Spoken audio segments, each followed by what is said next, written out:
Maintenance का case file करते वक्त कई बार बीवियां ये सोचती हैं कि मैं काम करती हूँ, अपनी नौकरी छोड़ देती हूँ ताकि मैं कोर्ट को ये दिखाऊं मैं तो अपने पति पर डिपेंडेंट हूं, मेरे पास खुद को मेंटेन करने का, गुजारे भत्ते का कोई साधन ही नहीं है। क्या इसका एक्चुअल में फायदा होता है? मैं आपको एक बात बताती हूँ। देखिए, जब आप मेंटेनेंस का केस फाइल करते हैं तो पति पत्नी यानी दोनों ही पार्टी को अपना इनकम एफिडेविट रिकॉर्ड पर लगाना होता है।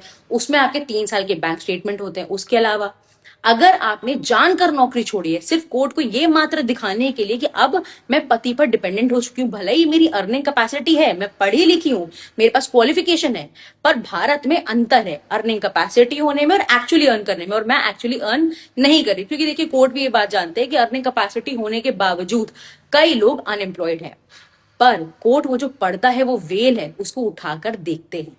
वो देखते हैं कि ये एक मिस्चीवियस कैरेक्टरिस्टिक है, आपने जानकर नौकरी छोड़ी क्योंकि आप कोर्ट के सामने गलत बात लेके आना चाहते थे। आपके हस्बैंड मान लीजिए इस केस में, या फिर किसी केस में वाइफ भी, वो ये उठाकर दिखाएंगे कि पहले आप काम करते थे, आप कमा रहे थे। ये केस फाइल करने के लिए एकमात्र रीजन से, अगर आपके पास कोई बोनाफाइड जेन्युइन रीजन नहीं है, आपने अपनी नौकरी छोड़ी है, तो इवेंचुअली कई केसेस में इसका आगे जाके फायदा नहीं होता है, बल्कि ये आपके अगेंस्ट ही काम करता है।